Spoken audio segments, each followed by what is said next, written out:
سب کو جے MC کی۔ آج ہم پیدائش کی کتاب اس کے 9ویں باب سے پڑھیں گے، یعنی جینیسس چیپٹر 9۔ اس کا جو ہمارے پاس اس پورے چیپٹر کے اندر 2 ٹاپک بنتے ہیں، ایک نوح کے ساتھ خدا کا عہد اور نوح اور اس کے بیٹے۔ ٹھیک ہے، اب ہم اسے سٹارٹ کرتے ہیں اور آج کے چیپٹر میں ہم پڑھیں گے کہ خداوند جو عہد کرتے ہیں اور اس عہد کا نشان کیا دیتے ہیں، اس وعدے کا نشان کیا دیتے ہیں، اور وہ عہد کرتے نوح کے ساتھ ہیں اور کس لیے کرتے ہیں خداوند۔ اور پھر ہم آگے دیکھتے ہیں کہ نوح نے، آج اس چیپٹر میں پڑھیں گے کہ نوح نے ایسا کیا کیا کہ نوح اپنے جو 2 بیٹوں کو برکت دیتا ہے اور ایک بیٹے کو باقی بیٹوں کا غلام ہونے کے لیے کہتا ہے۔ ٹھیک ہے، پیدائش کی کتاب اس کے 9ویں باب سے۔ اور خدا نے نوح اور اس کے بیٹوں کو برکت دی اور ان کو کہا کہ بارور ہو اور بڑھو اور زمین کو معمور کرو، اور زمین کے کل جانداروں اور ہوا کے کل پرندوں پر تمہاری دہشت اور تمہارا رعب ہوگا۔ یعنی ہم نے پہلی آیت میں دیکھا کہ خداوند نے نوح کو اور اس کے بیٹوں کو برکت دی اور انہیں کہا بارور ہو، بڑھو اور زمین کو معمور کرو۔ ٹھیک ہے، آگے ہم اس کی پڑھتے ہیں۔ یہ اور تمام کیڑے جن سے زمین بھری پڑی ہے اور سمندر کی کل مچھلیاں تمہارے ہاتھ میں کی گئی، خداوند کہہ رہے ہیں، ہر چلتا پھرتا جاندار تمہارے کھانے کو ہوگا، ہری سبزی کی طرح۔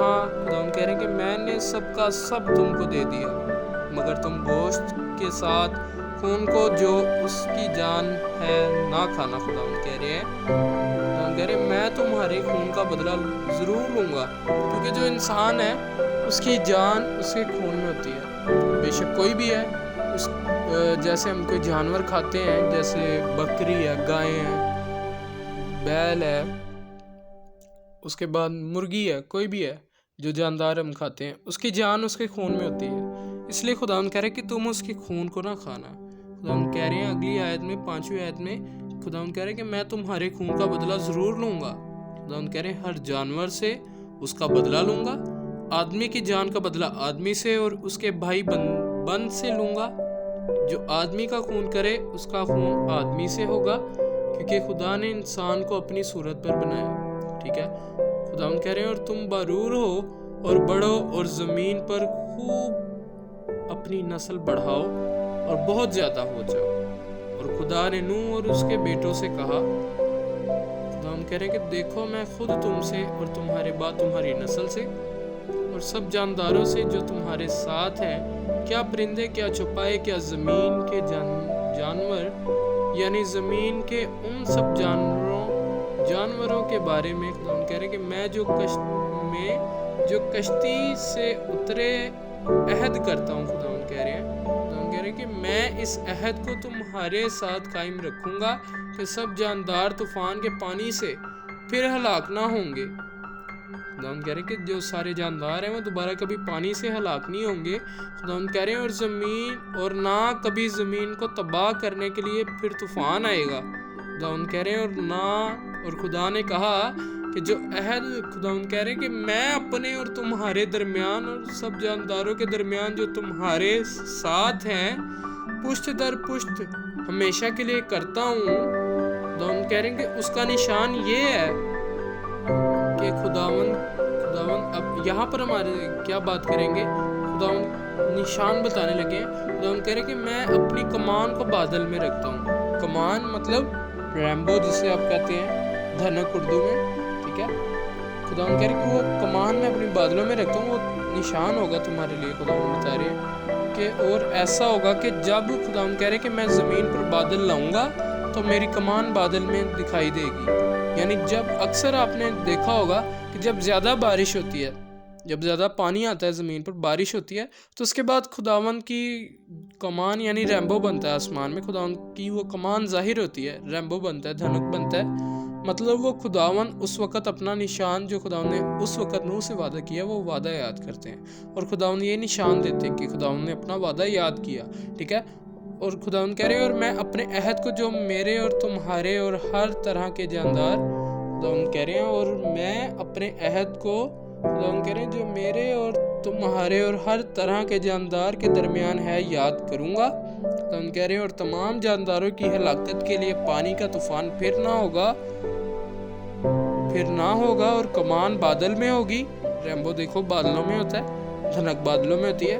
خداوند کہہ رہے ہیں اور میں اس پر نگاہ کروں گا تاکہ اس ابدی عہد کو یاد کروں. خداوند کہہ رہے ہیں جو خدا کے اور زمین کے سب طرح کے جاندار کے درمیان ہے.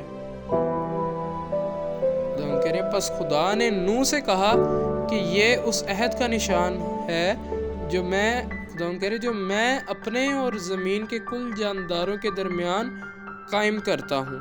ٹھیک ہے, اب اس کی 18ویں آیت سے ہمارے پاس جو دوسرا ٹاپک اس کا بنتا ہے وہ نوح اور اس کے بیٹے ہیں. اس ٹاپک میں ہم پڑھتے ہیں کہ ایسا کیا ہوا کہ نوح نے اپنے 2 بیٹوں کو برکت دی اور تیسرے بیٹے کو کیا بولتے ہیں نوح. ٹھیک ہے, اب ہم وہ پڑھتے ہیں 18ویں آیت سے کہ نوح کے بیٹے جو کشتی سے نکلے سیم, حام اور یافت تھے.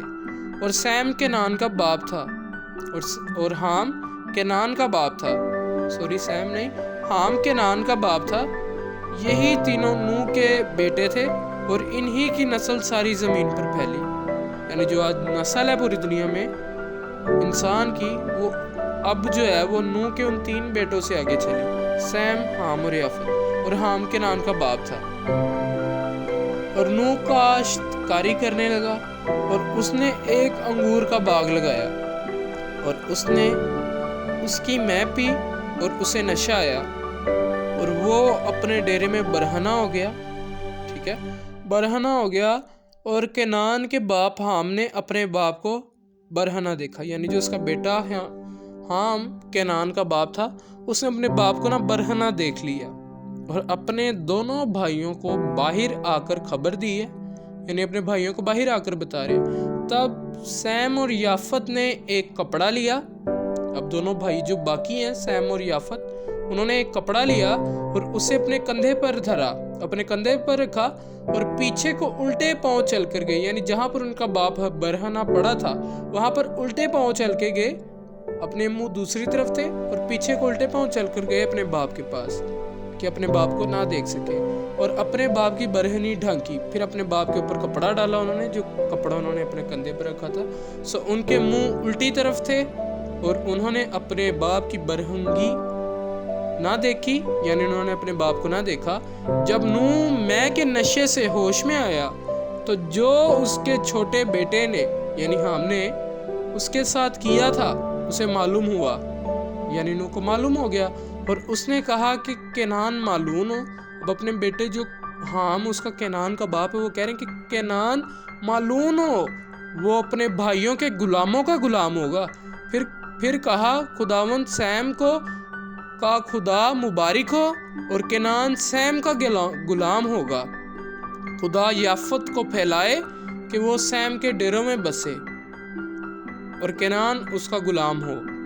ٹھیک ہے, یعنی کنعان کو جو نوح نے بولا ہے کہ تو اپنے بھائیوں کے غلاموں کا بھی غلام ہوگا. ٹھیک ہے, اور طوفان کے بعد نوح 350 برس اور جیتا رہا اور نوح کی کل عمر 950 برس کی ہوئی.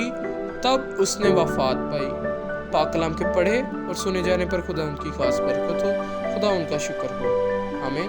اچھا, آج ہم نے پاک کلام میں 2 بڑے حصے پڑھے ہیں کہ ایک تو خداوند نے آج کے پاک کلام میں ہمیں بتایا کہ آج جو ہم نے پڑھا ہے چیپٹر 9 جینیسس چیپٹر 9, اس میں خداوند نے ہمیں ایک تو بتایا ایک ٹاپک میں کہ خداوند جو نشان کا وعدہ کرتے تھے دھنک کا, اس کا مطلب کیا ہے جو ہم رینبو آسمان میں دیکھتے ہیں. یعنی وہ جب بھی ظاہر ہوتا ہے بارش کے بعد, پہلے تو وہ آتا نہیں. اور دوسری بات کہ وہ ہمیشہ آتا ہی بارش کے بعد ہے. اور وہ جب آتا ہے تو سمجھ جاؤ کہ وہ خداوند کا نشان ہے. وہ خداوند نے نوح سے وعدہ کیا تھا, وہ خداوند نے نوح کو نشان دکھایا, بتایا اپنا, اور خداوند نے کہا یہ پشت در پشت تمہاری یہ عہد رہے گا, جو کہ خداوند کا وعدہ ہے. اور خداوند وعدوں کا سچا خداوند ہے. ٹھیک ہے, اور خداوند اپنے وعدوں کو یاد رکھتے ہیں. یعنی جب بھی زیادہ بارش ہوتی ہے نا تو دیکھو اکثر ریمبو بنتا ہے. تو وہ ریمبو دھنک جب بنتا ہے تو سمجھ جاؤ کہ خداوند نے اپنا وعدہ یاد کیا اور وہ خداوند نے اپنا نشان دکھایا کہ خداوند نے اپنا وعدہ یاد کیا. ٹھیک ہے. اور دوسرے ٹاپک میں ہم نے پڑھا چیپٹر 9 کے 18ویں آیت سے لے کر 29ویں آیت تک کہ نوح نے ایسا کیا کیا, اس نے مے پی اور اسے نشہ آیا اور وہ برہنہ ہوا, جس کی باعث اس کے بیٹے حام نے کنعان نے اسے دیکھا اور اس کے باقی 2 بیٹوں نے کس طرح عقل مندی سے الٹے پاؤں جا کر اپنے باپ کی برہنگی ڈھانکی اور اپنے باپ کو نہ دیکھا, اور ان کے بعد جن 2 بھائیوں نے اپنے باپ کو نہیں دیکھا اور انہیں برکت ملی. ٹھیک ہے, اب ہم نے آج یہ پڑھا اور ہم شام کو اب دوسرے چیپٹر کا آغاز کریں گے. ٹھیک ہے, okay, God bless you, J M C کی, آمین.